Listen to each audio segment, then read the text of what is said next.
Hi there, everyone, and welcome. I'm so glad you're here today to spend a little bit of time with me for a coloring vlog. And I'm even more excited to share with you my brand new desk setup. Everything feels so much brighter in here, and it makes me want to color that much more. Now, I didn't really purchase anything new except for the contact paper that I put on top of my desk. I have one of the desks that I purchased from Amazon where you can raise it up or raise it down depending on if you want to sit or stand. Now, the stain on this desk was very dark and it just wasn't very inviting in here. So I decided to go get some contact paper at Walmart, but they didn't have any long enough or any even close to being wide enough. This desk is a good 55 inches long and it's 24 inches deep, so it was a little hard to find some that fit this wide desk. So I ended up purchasing it from Amazon and it was a little more pricey than I expected. I thought I was only going to spend around maybe $10, but to find some that was wide enough and long enough, I ended up paying about $25. But I'm so pleased with it now because it looks so fantastic on this desk. Now, starting over here at the end of my desk, I have this little plastic jar that says Mischief and Mayhem on it. And I got this last year at Halloween, and I thought it was perfect to add to my coloring desk. I put my coloring prompts in it, so whenever I need a subject to color on, I just reach in this jar and it has a subject in there ready for me to color. These flowers back here are actually black and purple. Purple is my favorite color, and I guess you could say black is probably my second favorite color. It shows my dark side that I have. I got this vase at a yard sale that has the purple mosaic tile in it. I only paid, I think, $1 for this vase. This letter K has been with me for quite some time now. It's been with me through several different jobs that I've had, and now it's at home on my coloring desk. I put a stack of just some random coloring books here on the corner just to add some more coloring vibes, as if my desk doesn't have enough coloring vibes already. Moving on to this basket. This basket I got at Walmart, and it was $9. I think it's about 10 inches across, and it was the perfect size to put my colored pencils in, my crayons, and some of my other accessories that I have. I have two glass jars here that hold my colored pencils. Those came from Dollar Tree. I actually have some of these in our kitchen right now that we hold spices in them.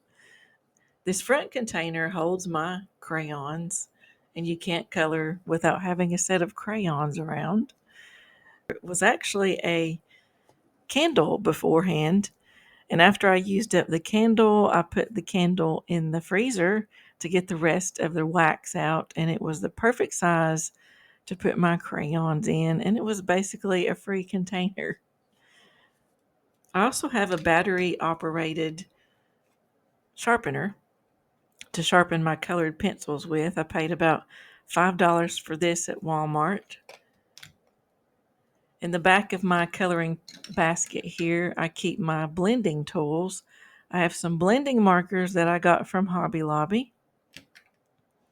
I have some blending pencils that also came from Hobby Lobby, and these pencils I use for the colored pencil blending.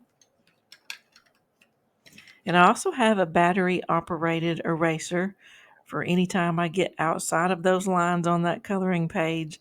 And this has become a very handy thing. Now, moving on to this little metal can. I think I got the can at a home goods store a few years ago, and I just loved it because it says things on it. And I just added some of my miscellaneous colored markers, some of the colors that I don't use very often. These are the kind of odds and ends markers that's been in other sets, and I've kind of used everything already, and they've just ended up here waiting to be used and thrown away. I have some fine line markers. some pencils. I keep my white gel pens for when I'm doing the last part of my coloring pages to add a little bit of highlights. I have some gel glitter ink pens that I got at Walmart. And over here, you can't really see everything, but I keep my Ohuhu markers. And I was very hesitant to buy those markers when I first started coloring, when I saw everyone else using them. But I quickly learned that the crappy ones that I was buying weren't lasting long and they were destroying my coloring pages.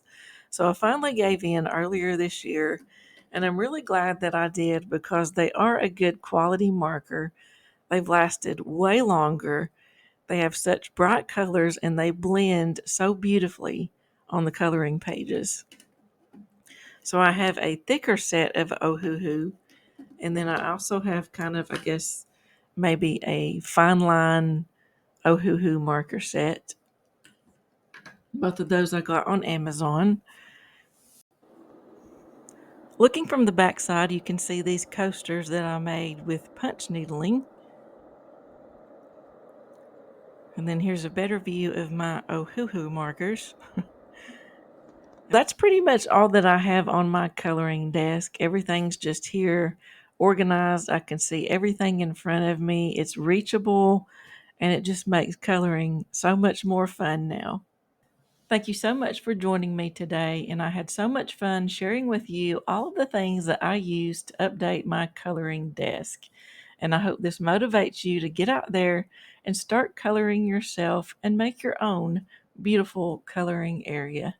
I will see you again very soon. And this is our cat Otis. He likes to lay across my coloring pages. He's been a very sick kitty here for a few days and been at the animal hospital. And you can see his little leg shaved there where he had an IV for a few days. He got some not so good news that we're trying to deal with. We're hoping that everything will be okay in the end with lots of prayer. So if you have any good kitty cat thoughts for Otis, we would appreciate them.